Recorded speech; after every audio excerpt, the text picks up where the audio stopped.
जब से छोटे बेटे शिवांश का फ़ोन आया, तभी से गीता जी का अपने बड़े बेटे और बहू के साथ बहस हो रही थी। मुझे अभी भी लग रहा है कि वह झूठ बोल रहा है, बहाने कर रहा है, सब पैसे निकलवाने की चाल है, बहू अनीता ने कहा। पिछली बार की हरकतें देखकर लग तो मुझे भी रहा है कि इस बार भी बहाने ही कर रहा है, संदीप ने कहा। तू बड़ा भाई होकर भी ऐसी बातें करेगा, मुझे यकीन नहीं था। अरे क्या मैंने तुझे इसी दिन के लिए इतना पढ़ाया लिखाया, इस काबिल बनाया कि ज़रूरत पड़ने पर तुम अपने छोटे भाई की भी मदद ना करो। सही कहते हैं लोग, पैसा आ जाने पर अपने ही अपनों को नहीं पहचानते। माँ, आप सालों से बस एक ही बात बोल रही हैं। आप और पापा ने तो हम दोनों को पढ़ाया, लेकिन उसने पढ़ाई पर ध्यान नहीं दिया, तो इसमें मेरी क्या गलती। वो आज ही नहीं, सालों से हम सबको बेवकूफ़ बना रहा है, फिर भी आप समझने को तैयार नहीं हैं। पहले भी पढ़ने के बहाने के पैसे लेकर दोस्तों के साथ सिनेमा देखना, घूमने जाना, पार्टी करना, बस यही सब करता रहा। आज भी वही कर रहा है।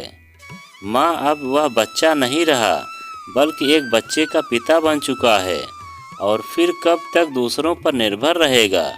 कभी न कभी तो उसे अपनी जिम्मेदारी समझनी पड़ेगी।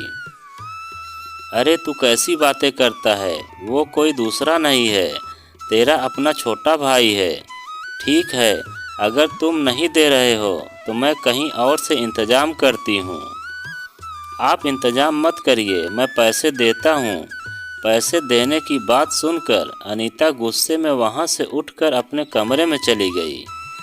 अनीता की शादी को 10 साल होने को आ गए। पति प्राइवेट लिमिटेड कंपनी में अच्छे पोस्ट पर है। उसका देवर भी उसी शहर में कुछ किलोमीटर की दूरी पर रहता है। जब से उसकी शादी हुई है, कभी देवर को घर खर्च या माँ के इलाज में कोई मदद करते नहीं देखा। उल्टा हर महीने कुछ न कुछ पैसे बड़े भाई से मांग लेता है, यह कहकर कि मेरी कमाई ज़्यादा नहीं है। शादी के कुछ महीनों बाद ही वह अलग रहने लगा। फिर भी जब तब किसी न किसी चीज़ के बहाने पैसे मांग ही लेता है। एक बार संदीप ने कह दिया, अपनी कमाई बढ़ाओ, मैं हमेशा तुम्हारी मदद नहीं कर सकता। मेरा अपना भी परिवार है और माँ का इलाज भी। तब से वह उधार कहकर पैसे लेता है, लेकिन आज तक वापस नहीं किया। गुस्सा संदीप को भी आता है, लेकिन यह सोचकर रह जाता है कि छोटा भाई है तो बड़े भाई होने के नाते मदद करनी चाहिए।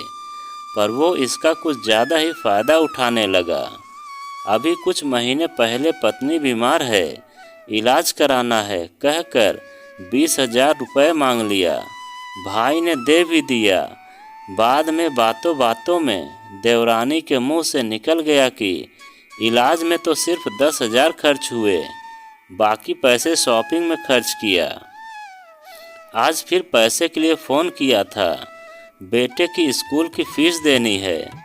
संदीप देने में आनाकानी करने लगा, बस इसीलिए माँ नाराज़ हैं। वैसे भी जो बच्चे माँ से दूर रहते हैं, माँ को उसी पर ज़्यादा प्यार आता है। संदीप के कमरे में आते ही अनीता ने पूछा, पैसे दे दिए? हाँ दे दिए। मन तो नहीं कर रहा था, लेकिन फीस भरनी है, और फिर मैं माँ को नाराज़ नहीं देख सकता, और वो है तो अपना छोटा भाई ही। फिर उधार लिया है, बोला है कुछ महीने में वापस कर दूंगा। आज तक तो नहीं किया, आज तक नहीं किया, लेकिन हो सकता है अब कर दे। अनीता बिन बोले कमरे से बाहर निकल गई।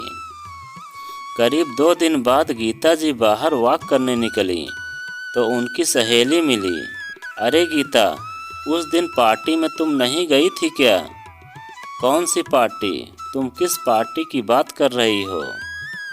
अरे अभी अभी 2 दिन पहले तुम्हारे छोटे बेटे के घर पर तुम्हारी छोटू बहू के जन्मदिन पर उपलक्ष्य में था।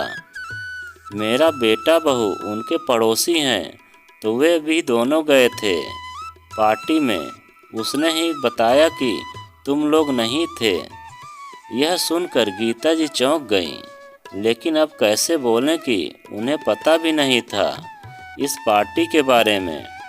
तुरंत बहाना बनाया, अरे हाँ, याद आया, तबीयत ठीक नहीं थी तो मैं नहीं जा सकी, और मुझे छोड़कर मेरे बेटे बहू भी नहीं गए।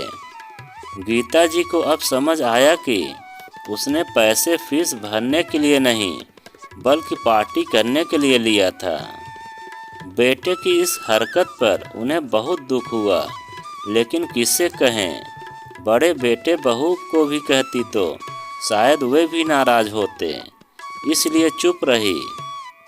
पर उनका उदास चेहरा देखकर संदीप बार बार पूछने लगा, क्या हुआ माँ, क्यों उदास हो? तब उनसे रहा नहीं गया और सारी बातें बता दी। यह सुनकर संदीप को बहुत गुस्सा आया। वो तुरंत फ़ोन करने लगा। तब अनीता ने मना कर दिया। कुछ दिनों बाद देवर ने फिर फ़ोन किया। अनीता ने 1-2 बार फ़ोन रिसीव नहीं किया, पर लगातार फ़ोन किए जा रहा था। तो उसने जैसे ही हेलो बोला, देवर हंस हंसकर बोलने लगा। अनीता ने कहा, तब देवर जी, पार्टी ठीक ठाक रही ना? पैसे कम तो नहीं पड़े? अरे नहीं भाभी, पैसे तो मैंने फीस भरने के लिए ही लिया था, लेकिन प्रियंका जिद करने लगी कि मुझे पार्टी करनी है, तो छोटी सी पार्टी रखी थी, बस अपने ही घर में, इसीलिए आप सबको नहीं बुला सका। सॉरी भाभी। नहीं बुलाए कोई बात नहीं, और ना ही सॉरी बोलने की ज़रूरत है।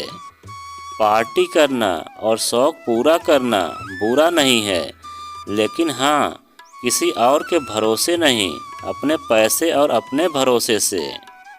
हाँ, एक बात और, उधार वापस भी किया जाता है।